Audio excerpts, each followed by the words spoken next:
So here's the two dwarf Meyer lemon bushes and trees. So the one on the right is classified as a Meyer lemon bush, and the one on the left is a dwarf Meyer lemon tree. So I'm hoping that they both stay kind of small.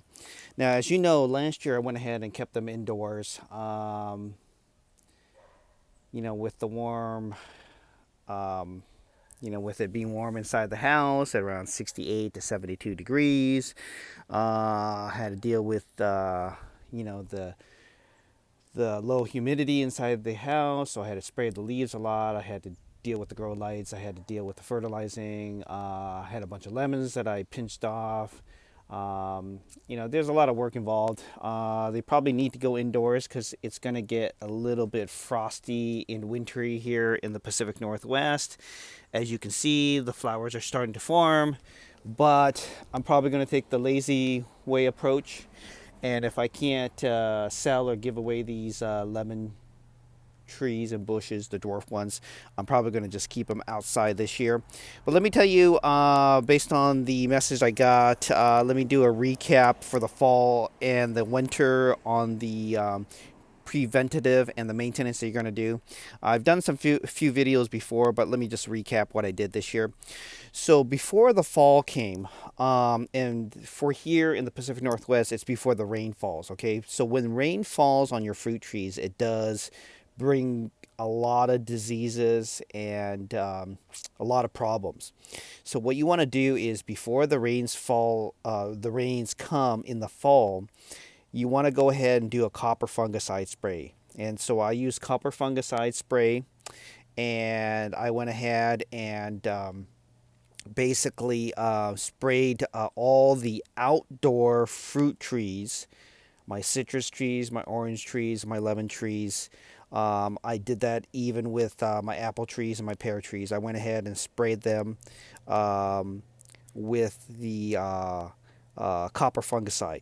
Now, I waited about 7 to 10 days after I sprayed with copper fungicide, and I used next the horticulture oil spray. And those are only for outdoor trees. So I went ahead and sprayed these lemon trees, so they need to stay outdoors now.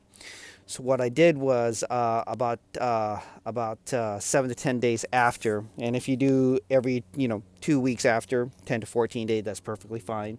What you'll do is you'll spray with horticulture oil, and that allows it to set up and make sure that the moths that are still in the air or in the floating around, they don't bury or burrow their seeds, their eggs, inside the nooks and crannies of the branches. So every time you see a little nook and cranny inside your branches, any of the stem areas, any of the V sections, what they'll do is go ahead and lay their eggs on there, and then come in the springtime, you're going to have a bunch of worms all over your plant. And they have a real tendency, especially here in the Pacific Northwest, around my apple and pear trees, to just lay a ton of eggs. So it's really a good idea to go ahead and use that horticulture oil. It kind of sets your tree up for a good, real successful winter, especially in cold areas. I mean, we get it kind of cold here, but it's not for long stretches.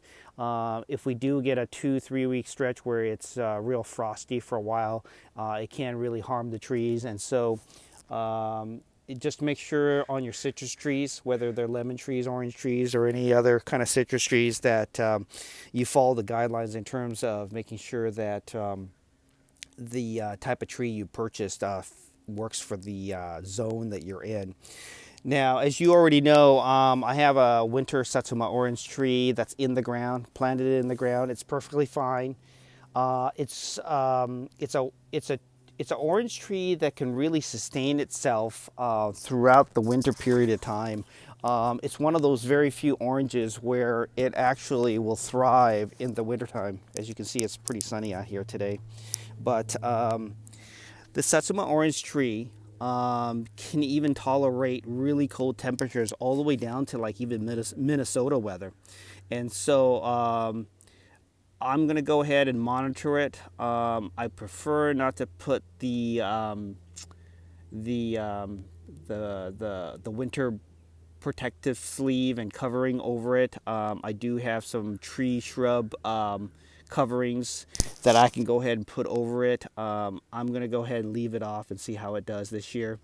But if we get some really cold, very, very cold spells, and we even get a little bit of snow, I'll probably put the shrub jacket onto the Satsuma orange tree. But for right now, I don't think it's a problem. So let me kind of go back over the winterizing thing that I did last year for my citrus trees. So if you're going to bring in your citrus trees, you're going to do a couple different other things. So what you're going to do is I left my lemon trees out last year until the very end, until it got really cold and frosty. And so what I did was I still sprayed with a copper fungicide, because that's something I always want to do, because if it's going to get rained on, you want to go ahead and put down a layer of copper fungicide. Now, because I knew I was going to bring them in, I did not spray with the horticulture oil 2 weeks, 10, 14 days later with the horticulture oil spray last year. Now, before you bring in your lemon trees, what you want to do is you want to take some dishwasher and soapy water and a scrub pad, and you're going to scrub the branches. You're going to scrub the undersides of any leaves.